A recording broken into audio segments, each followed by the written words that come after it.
morning. Welcome to Rising. We've got another great show for you today. It is Monday morning. We're kicking off a fantastic week, I'm sure, here in Washington, D.C. I had a nice summer weekend, did a lot of fun things. I feel very refreshed and ready to discuss the news. How about you? I had a power cut that caused me to sweat. Oh no! Oh no, that's terrible. Not specifically to my apartment. The whole neighborhood went out, so I had a less relaxing weekend than you, it sounds like. But we got there in the end. That's not what we mean by speaking truth to power. That is not. No, that is not the way. We don't do that in this instance, for sure. I think you and I are going to get started with a bit of a disagreement. So why don't you tell me what is on your radar? There's going to be a lot of that today, I think. Big news breaking over the weekend. In the final days of his presidency, Barack Obama pushed intelligence officials to exaggerate the evidence for Russian malfeasance in the 2016 presidential election and the collusion story with the Trump campaign. Now, that is according to current Director of National Intelligence Tulsi Gabbard, who has released documents from that time period that says she has proven the existence of a treasonous, her word, treasonous plot to undermine President Donald Trump and persuade the public there was something illegitimate about his victory in 2016. Here's Gabbard explaining the details of that plot on Fox News over the weekend. Over 100 documents that we released on Friday really detail and provide evidence of how this treasonous conspiracy was directed by President Obama just weeks before he was due to leave office, after President Trump had already gotten elected. This is not a Democrat or Republican issue. This is an issue that is so serious it should concern every single American because it has to do with the integrity of our democratic republic.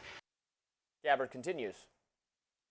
What we saw occur here, as the documents we released detailed, was that we had a sitting president of the United States and his cabinet and leadership team, quite frankly, who were not happy with the fact that President Trump had won the election, that the American people had chosen Donald J. Trump to be the next president commander-in-chief of the United States. And so they decided that they would do everything possible to try to undermine his ability to do what voters tasked President Trump to do.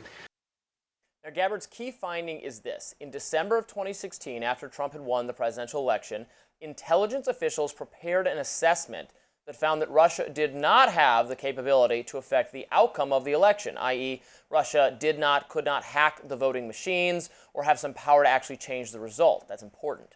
Now, this assessment, however, was withdrawn. It was pulled back, quote, based on new guidance. That was on December 8th.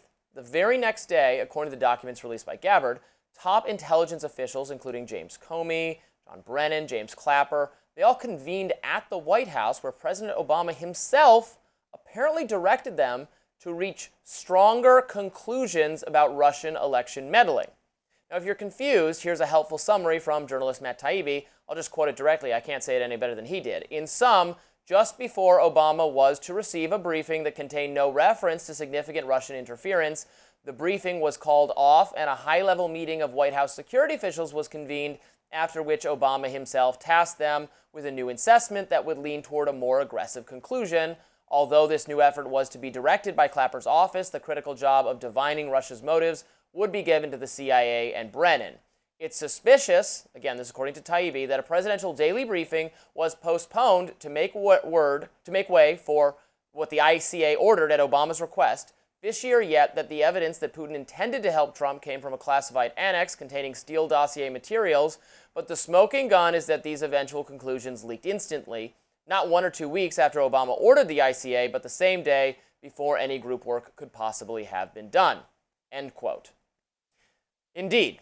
Now, this is my take. The most egregious part of all this is that the mainstream media instantly went nuts with Russiagate fervor the same day as that meeting. The New York Times reported that, quote, Russian hackers acted to aid Trump in election, citing senior administration officials and intelligence sources. The Washington Post ran with similar sensational claims. What followed, viewers will well remember, was 2 years of constant fear-mongering in the media over Trump's alleged fealty to Vladimir Putin. It was insinuated over and over again that Trump's policies toward Russia were directed by Putin, that Putin had him over a barrel, it was a kickback for influencing the election on his behalf, and so on. Much later, of course, the public learned that Russian efforts to affect the outcome of the 2016 election, Well, they were not particularly impressive. They did not hack voting machines. Their influence operation on social media amounted to very little. No evidence emerged that the Trump campaign coordinated with the Russian government. We know all that already. What Gabbard's latest revelations show is that senior intelligence officials also knew this, and they knew it all the way back in 2016. That was their conclusion. Russian influence was not a very big threat. That's the truth. Fortunately, the truth wasn't salacious enough for the mainstream media, and wasn't politically useful enough as a weapon against Trump for outgoing President Obama. Now, I don't like to throw around the word treason lightly. Without further investigation, I certainly would not use that term. However, I have been repeatedly informed by liberals and Democrats and members of the media that undermining public confidence in the outcome of a presidential election is a very serious transgression, at least when Trump does it.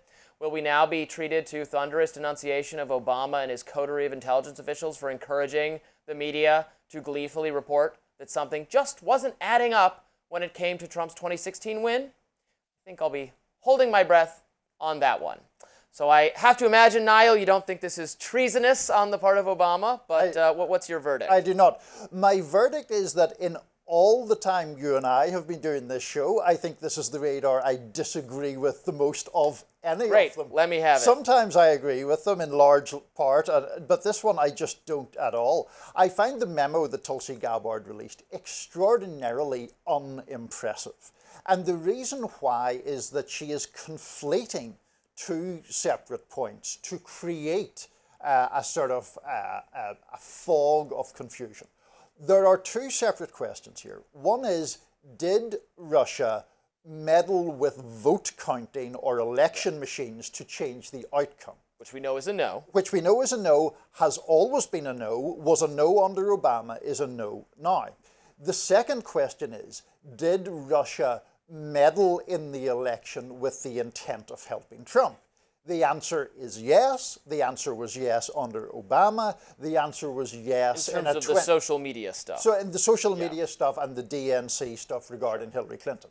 So in those instances, there isn't really dispute about these things. The Senate Intelligence Committee investigated in 2020. That was a committee where the Republicans had the majority at the time, and it found that there was indeed what Marco Rubio, of all people, described as irrefutable proof of Russian meddling at that time. So Gabbard is taking these 2 points, sticking them together, and trying to create the impression of wrongdoing where none really exists. But if you look at those headlines, because I went back and read those stories from the New York Times and the Washington Post, and they are, frankly, in my view, very characteristic of that time period from 2016 to about 2018, where there was just constant reporting on Russia and Russia's influence on cable news, on CNN and MSNBC, and in the pages of mainstream news, day after day after day, often pegged to the wisdom of intelligence sources, saying behind closed door, we're talking to intelligence expert people who say this is so much worse than you could even know, certainly suggesting, in many cases, I think, but that both the influence on social media was decisive and that it could have been more than that in terms of the hacking.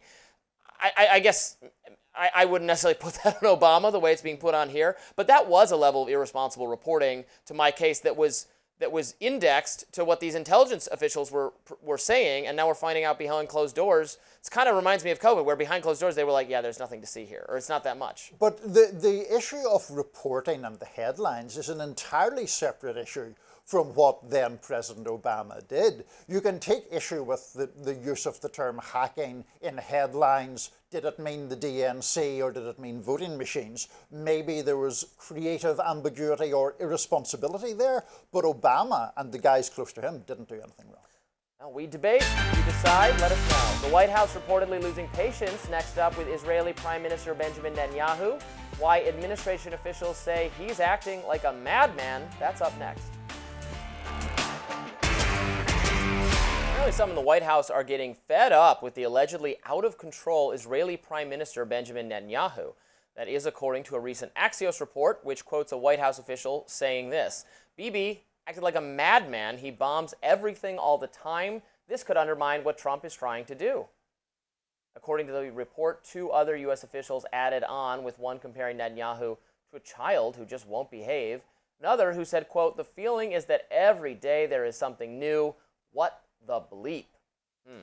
Now, some of Trump's supporters also becoming exhausted with Israel's campaign in Gaza, and they are voicing their opposition to it. You may remember popular podcaster Theo Von got emotional back in May talking about Gaza and calling Israel's campaign there a genocide. Here's part of what he said then. It feels to me like it's a genocide that's happening while we're alive here. You see all these photos of people, just children, women, people, body parts, just people like putting their kids back together. And I just can't believe that we're watching that and that more isn't said about it. Over the weekend, actor Joaquin Phoenix of Joker and Gladiator fame went on Vaughn's podcast and praised him for speaking out. Take a listen. I was really moved by something that you said when you talked about the war in Gaza. And I think that's really courageous. There's no justification for children starving to death in a conflict. Like, it's that simple, right? You don't have to understand geopolitics or anything like that just to get that. Meanwhile, a longtime critic of the conflict, Congresswoman Alexandria Ocasio-Cortez, is catching some flack from the left primarily for opposing an amendment to the Defense Appropriations Bill that would have stripped $500 million in defense aid for Israel. That bill was introduced by Georgia Congresswoman Marjorie Taylor Greene and had the support of AOC's fellow squad members, Ilhan Omar and Rashida Tlaib. Ocasio-Cortez explained her reasoning on X, saying the amendment, quote, "does nothing to cut off offensive aid to Israel nor end the flow of U.S. munitions being used in Gaza. Of course, I voted against it. What it does do is cut off defensive Iron Dome capabilities while allowing the actual bombs killing the Palestinians to continue. I have long stated that I do not believe that adding to the death count of innocent victims to this war is constructive to its end." That statement was mocked by journalist Glenn Greenwald, who replied on X saying, "During past genocides, I never voted to send bombs. I only voted to pay for their air defense so nobody could attack back. Ms. Working Class, forcing American workers to subsidize Israel when they have better healthcare and educational resources than her own American district."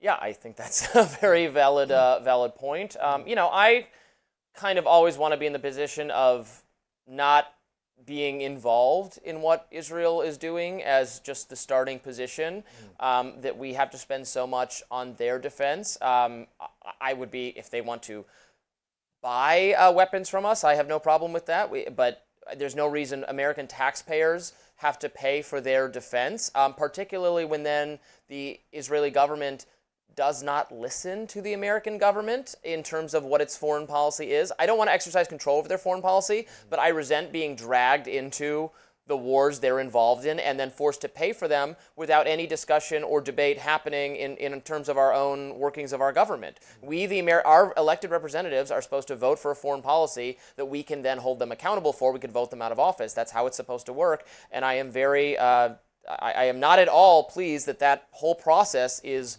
eroded out of this total fealty to the Israeli government. Again, I have nothing against its people. I want us to be strong allies. I don't even really want to be involved in the moral calculus for whether their effort is worth it or justifiable. It seems to me that it's gone beyond what is justifiable, but they were attacked by this sadistic terrorist group on its borders. Unlike Joaquin Phoenix or Theo Von, I think it is a complicated issue, what you're supposed to do, but it is not my issue to work out, and it is not the American government's issue to work out, and that's where our foreign policy should begin. So to start with the Netanyahu stuff, there's this report that we cited in Axios about how annoyed various White House officials are with him. Those reports have been one of the few common threads from the Biden administration to the Trump administration. Oh, people in the White House are really very, very cross with Netanyahu. They really can't believe what he's doing.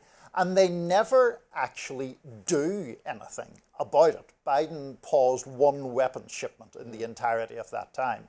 I have, I think, a more vigorous opposition to what Israel has done than you do. Not that you're cool with it, but I mean, I think it is just appalling, and I think that the failure to stop it has been a really serious moral failure, not just on the part of the United States, but on the part of the West, generally speaking. Now, that's why I sort of take with a pinch of salt these like, oh, we're really mad with Netanyahu. Okay, so what's next then?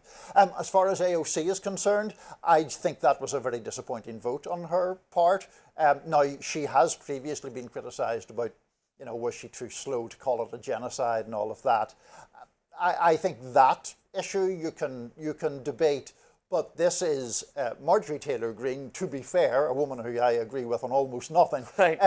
Saying that they should pause this. And she voted for that, Thomas Massey voted for that, right. and the other members of the squad voted for it, so it seemed weird that she didn't, and maybe afraid of some APAC coming after her type thing. Or the media coming after her, or presidential ambitions perhaps in the future. But Imagine voting to say that fewer American taxpayer dollars should be spent overseas and thinking that would be a risky vote. That's going to hurt. In what district is that a risky vote? I mean, I guess the argument would be, well, you're not being stalwart enough in support of Israel. You're abandoning them to their fate. But I mean, like you. Only in mainstream media is that going to really count against you, where there's just the presumption that we would vote to continue giving money to another government, no matter what they do, under all circumstances.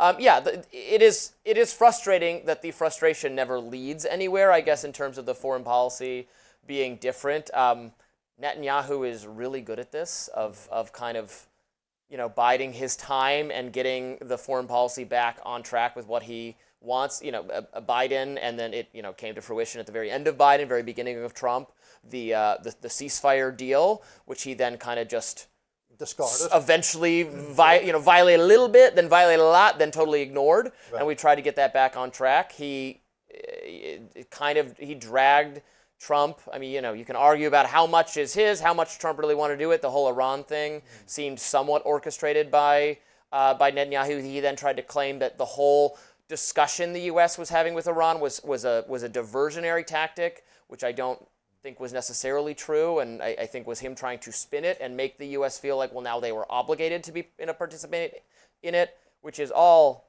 very bad. And standing up to that would be America first. It would be bipartisan. It would be bipartisan, and that would be loved by American people of all ideological stripes. But it just is hard to do. I think, to your point, Netanyahu is an almost endlessly cynical figure, even by the standards of politicians or world leaders or whatever you want to term it. And it is worth saying, among the horrors that we're seeing in Gaza, we're now seeing people literally starving to death. I mean, 18 people in the past 24 hours. CNN, to its credit, did a very moving story about a 4-year-old girl who died on Sunday from malnutrition. Just absolute horror, and really just one of the great moral disgraces of our time. Next up is comedian Jon Stewart on the chopping block. We will discuss that next. Don't go anywhere. Could comedian Jon Stewart be out of a job soon? He says he doesn't know. Stewart spoke out about the possibility he could be given the boot after CBS canceled Stephen Colbert's Late Show in an apparent show of support to President Trump, some are claiming. Let's watch. Unfortunately, we haven't heard anything from them. They haven't called me and said, like, don't get too comfortable in that office, Stewart. But let me tell you something. I've been kicked out of establishments than that. We'll land on our feet. No, I honestly don't know. I mean, I think I'd like to believe that, without The Daily Show, I don't know. Comedy Central is kind of like Muzak at this point. Comedy Central, home to Stewart's Daily Show, has the same parent company as CBS. That parent company is Paramount Global. And this all comes as Paramount and Skydance Media make moves to push through an $8 billion merger, for which they need FCC approval. Earlier this month, CBS News settled a lawsuit with the Trump administration for $16 million over a 60 Minutes interview with then presidential candidate Kamala Harris. Meanwhile, Trump reacted to the news of Colbert this past weekend, writing on Truth Social, "I absolutely love that Colbert's got fired. His talent was even less than his ratings. I hear Jimmy Kimmel is next, has even less talent than Colbert. Greg Gutfeld is better than all of them combined, including the moron on NBC who ruined the once great Tonight Show." I'm shocked that Donald Trump likes Greg Gutfeld the most of those people. I know. What a surprise. What a surprise. But Niall, This is going to be good. Okay. A Colbert show loses millions of dollars, does it not? They're saying this is obviously only politics. I've found every single Democrat needs to weigh in on the Democratic political figure needs to weigh in on this for some reason. Very strange. It's a business decision and it's not profitable. And this is part of, you can divorce this entirely from the political context. Like, major network sort of productions of this nature are not making money. The future is all YouTube commentary for comedy and for politics and for everything. YouTube is the winner. YouTube is the winner, guys. What we're doing is the winner. So I don't, like, this is just baffling to me that this has become some, maybe if you like TV, this is sad to you for that reason, but it's just there's not an audience for this anymore. He was making, his salary was just obscene given how it was not profitable. Reportedly $20 million. Whether that was true or not, that's a lot of money. That's almost as much as we get for co-hosting.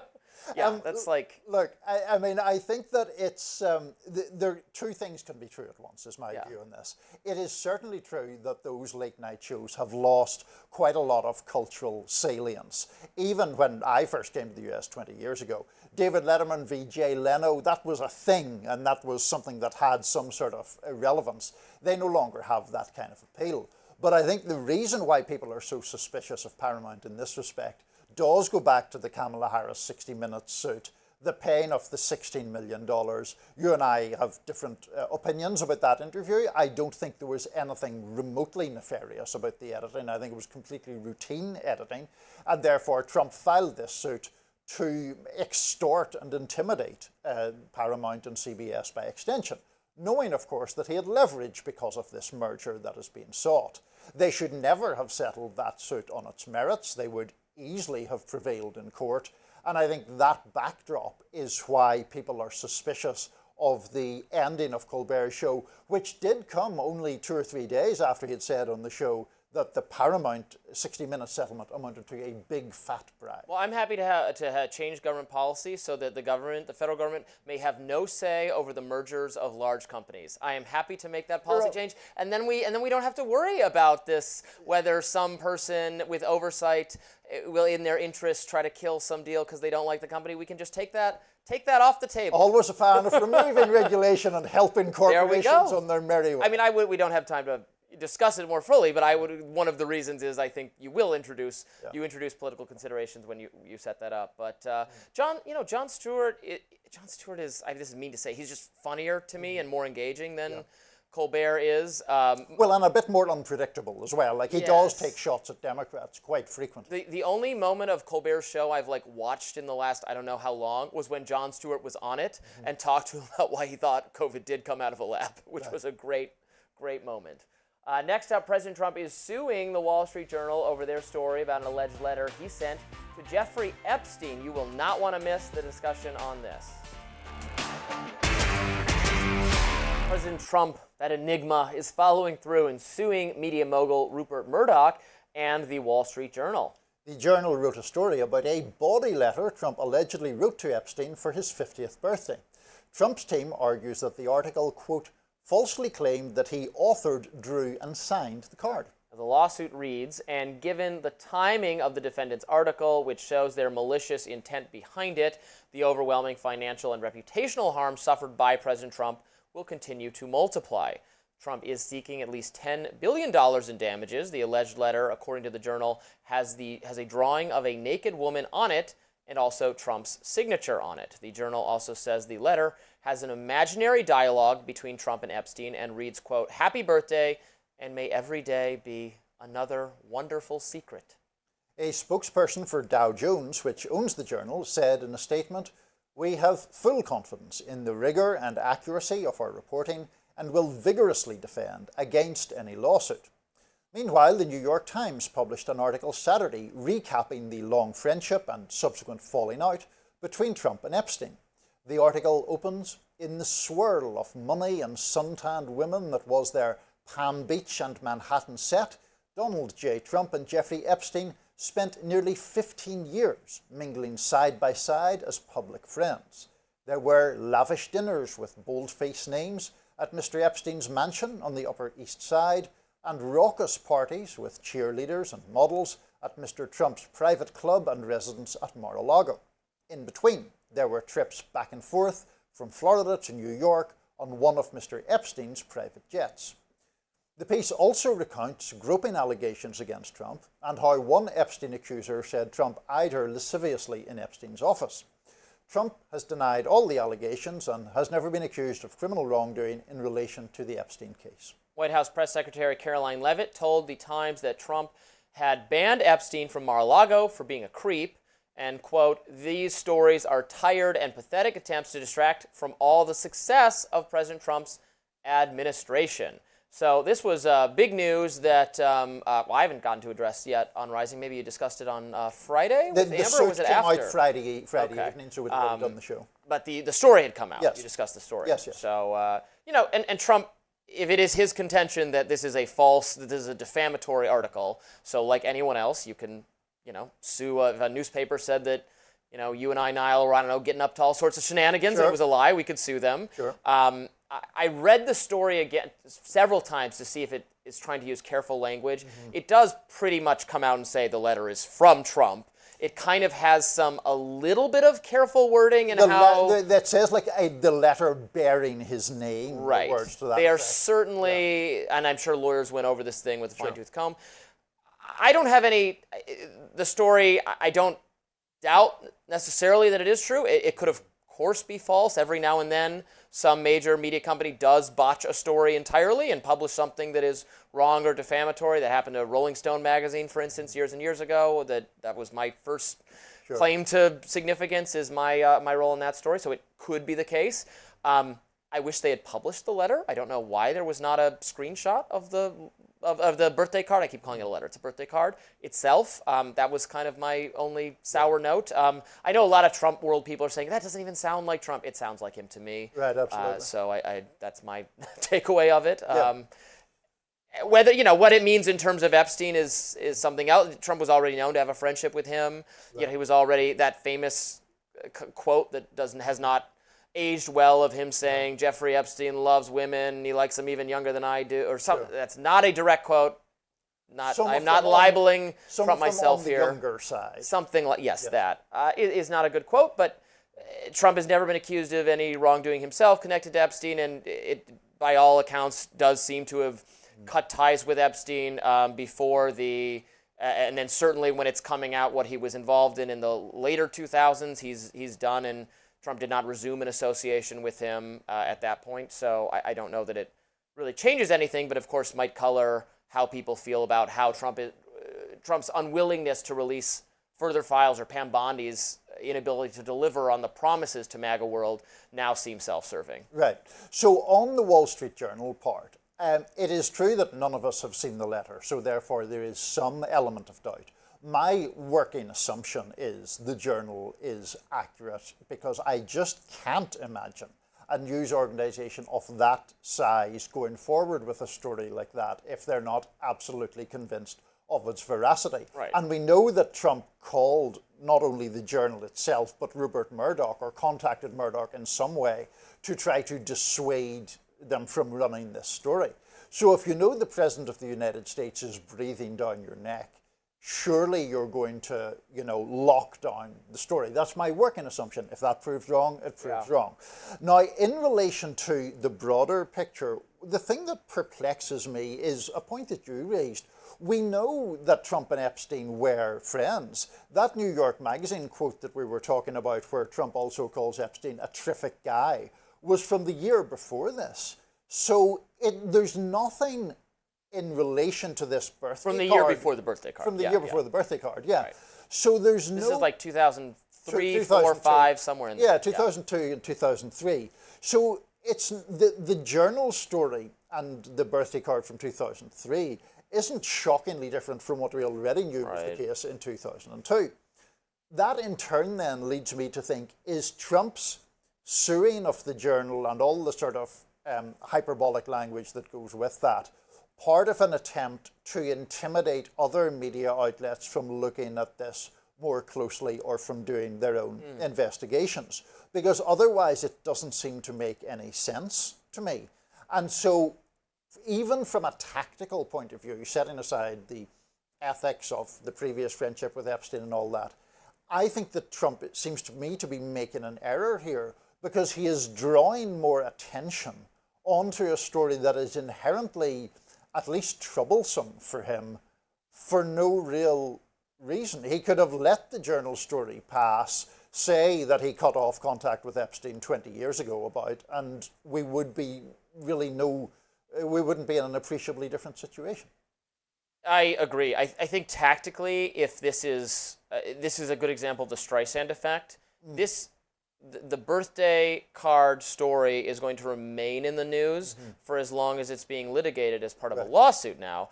Whereas if you just let it go, I mean, there's so many news developments, even just pertaining to Epstein. There's been so much news in the last 2 weeks. This is going to get lost in the fog of war and is not on its face. I mean, it's kind of interesting and colorful. It doesn't prompt some new revelation about Trump. It doesn't move the needle on anything. So I think it would be tactically much better to just let it go rather than have it remain as part of the conversation on and on and on and on.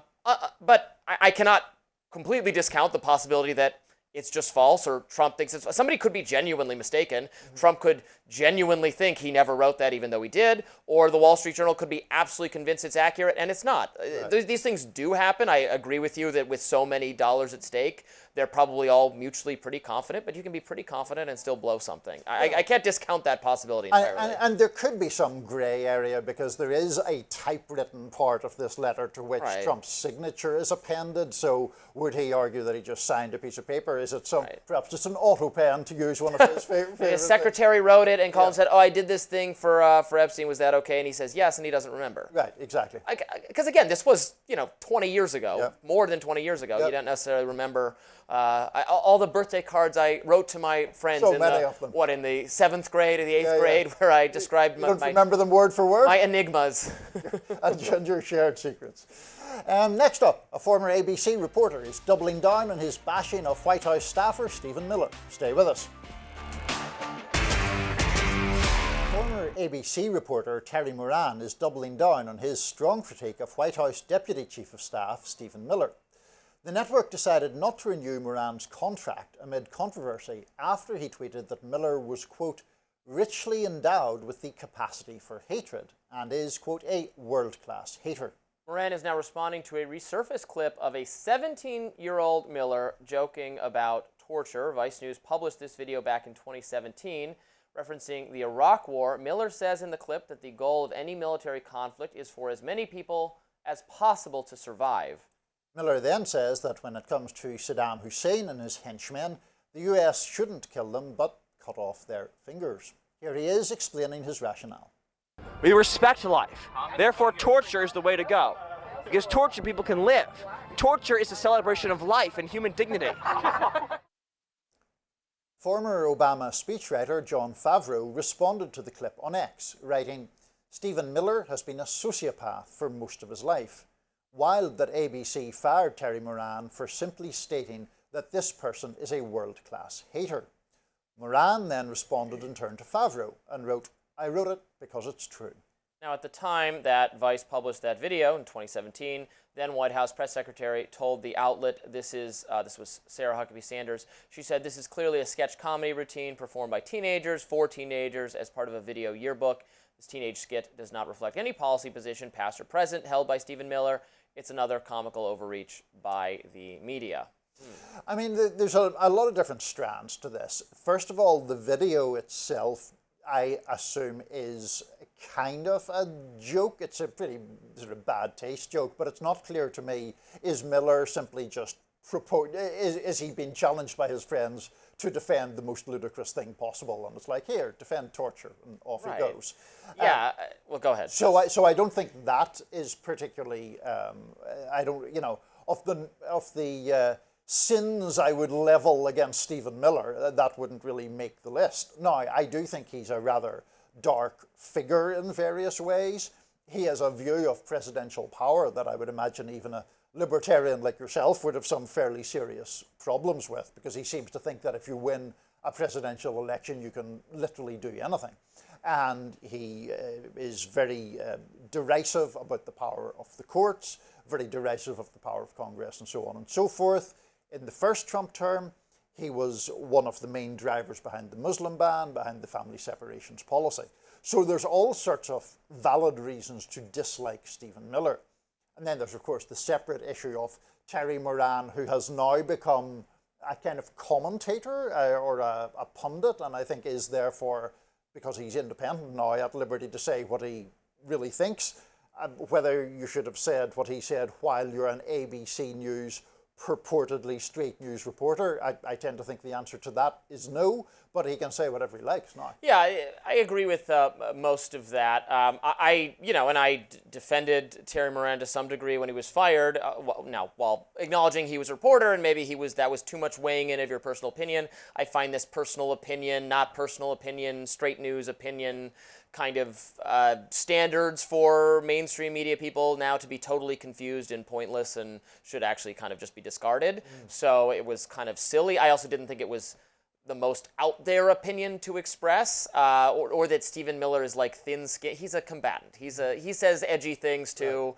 A lot of his policies are not my policies, as you pointed out, and I think he has pushed the Trump administration into deportation priorities that are not good policy or politics. He was the one screaming at ICE officials that they had to find more regular, not criminals, but other people to arrest. That is not what I want to do. Sure.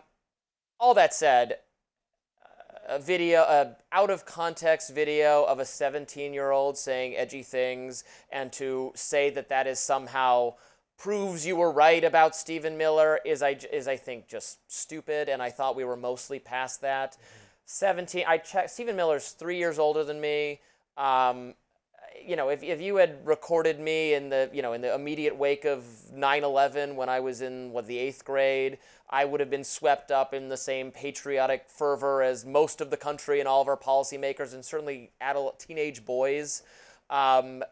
We don't let them vote because you don't know anything at that age. Well, and they have a propensity to say shocking. And I always say this, and some people go, well, I never, when I was a kid, said anything offensive or crass or crude. And I'm like, oh, really? If you had a camera follow you your whole life the way kids do now with smartphones, you might be surprised at what you said. You would not remember. It was so long ago. No. And it wouldn't be indicative of your character. It would be indicative of the fact that you were at some point a freaking 14-year-old. Right. So I think we should practice broad forgiveness of gross or offensive things people have said up through high school. And then, and then at college I think it's a different story then. But through high school, I think it's just good sense to be like, you know what, you're still working things out. Your brain is still developing. You're still, you're still a developing mind, and I don't know that this indicates anything. And also, we don't know the surrounding context. You're right. Maybe they said, play a stereotypical conservative defense of torture, go. Right. I'm not, you have no idea. No. To your point about social media and all of that, as someone who is older than both you and Stephen Miller, I have to say that one of the opinions that seems to unite almost everyone of my generation is gratitude for having grown up in a pre-social media age. Because that it's not even exactly gave more freedom, because we didn't know what was to come. It just means that you can't be held accountable for dumb things you said when you were 16 or 17 or 18. And I think that's generally advantageous to everybody. Now, I agree with you as well that we should be more forgiving of what people say at that age. There was, I won't go into the details now, but there was a female journalist who rose to some prominence, and then old comments she had made of I think pertaining to Asian people, if I recall correctly, when she was very, very young, were sort of dug up, and it became this mini scandal. Yeah, that happens over and over again. I think we're past a little bit of that time period, but it was relentless from like 2014-ish through the end of the decade. The whole, it felt like every time someone was getting any kind of attention, either a famous person getting attention or someone who was not famous but had some moment of triumph, and then going back and looking for tweets they said that were racist or anti-woman or anti-gay or just offensive or just whatever, divorced of all context from their adolescence. And just that was like, journalists were loving doing that. And then you could do that to the journalists too. I love that phase where like, well, what did you tweet when you were a young person? Let's find something. Get caught in that way. The cancel culture circular firing squad is just deeply unhealthy. I've been so against that, and new technology forces us to adopt new norms. So I'm not a Luddite at all. We can't make smartphones go away and social media go away, even if we wanted to. It's not happening. So that just behooves us to adapt new practices. And I think the forgiveness is a healthy practice, because it was journalists propelling a lot of this. They felt encouraged to go back and look for this stuff. Just don't do that. And so I don't think it was good form of Favreau and Terry Moran to be like, oh, look, see, we're right about him because of this. You can point to all the things he's doing now that you don't like. I even don't like some of them. Well, that's what I was going to say. All the issues of social media and what he said as a 17-year-old aside, I think there are many and abundant and serious reasons to dislike Stephen Miller. And so I don't want to seem like I'm weighing in on his defense. I think he's a very dark figure in American politics. But what he said on the school bus when he was 17 isn't part of that picture, in my opinion. And people who presided over the actual torture policies or the waterboarding policies of the Bush administration have been rehabilitated as commentators on CNN and MSNBC because they hate Trump. So it's kind of weird who gets forgiven for this. But you said something about it when you were a 17-year-old. That's beyond the pale. I know. There's a noted Washington Post columnist who was a big defender of waterboarding in full adulthood from a very prominent perch in the commentariat. Yeah, I would think that should be more objectionable than what you said on the bus at 17. Former New York governor, next up, Andrew Cuomo, threatening to leave the Big Apple if Zohran Mamdani wins. Oh no, not that. Stay tuned. It's all or nothing. We either win or even I will move to Florida. That's what former New York Governor Andrew Cuomo reportedly threatened on Saturday. He appeared to say he, a former Democratic candidate for New York City mayor, would, I guess, pack his bags and flee to Ron DeSantis land, the Sunshine State, if Democratic Socialist Zohran Mamdani sweeps the general election like he did the Democratic primary. Cuomo's campaign later insisted he was joking. But during that event, the now independent candidate reportedly referred to the Democratic nominee multiple times as kid, and even went so far as to call Mamdani's proposal to freeze rents on stabilised apartments a, quote, death sentence for the housing market in the city. I might agree with him on that. However, Mamdani wasn't the only one taking fire from Cuomo. Incumbent mayor, fellow independent candidate Eric Adams was on the receiving end of several shots, with Cuomo at one point claiming New York hasn't seen a competent mayor since Michael Bloomberg in 2013. Adams reportedly shot back that if Cuomo's serious about moving to Florida, he should go ahead already. He spent recent weekends there in the Hamptons. That includes this past weekend, where Cuomo slammed Mamdani and Adams in the comments we've referenced at the Southampton hotspot 75 Main, a stark contrast from his attempted everyman rebrand in the wake of his primary loss. Florida bound. The gift that keeps on giving. Yes, I do not like him. We're neither of us are big fans. He can go ahead and move to Florida. That's fine. Yeah, we're not going to be shedding any tears if that happens. No. It is yet another comment that does call into some question his commitment to New York City. I had to refresh my memory before we started the show today about the issue of his residence. He has, in fact, in recent years, been registered to vote in Westchester County because he was staying with, I think, his sister and brother-in-law. And so he had to re-establish... I have no idea where that is, by the way. It's north. I don't know New York geography. It's north of New York City, yeah. Westchester County. I was going to say it's where the Clintons live. I don't think it is. They may be one county further up. It's just to the north. The point of it is that there is this issue about Cuomo and whether he's really... an authentic New Yorker. I think Mamdani used that against him and continues to use it against him in some of these TikToks and other social media clips of Mamdani in like bodegas and so forth. You and I were both amused, I think, to a similar extent by Cuomo's shirt-sleeved video reintroducing himself as an independent candidate. He has nothing going for him. It's not great.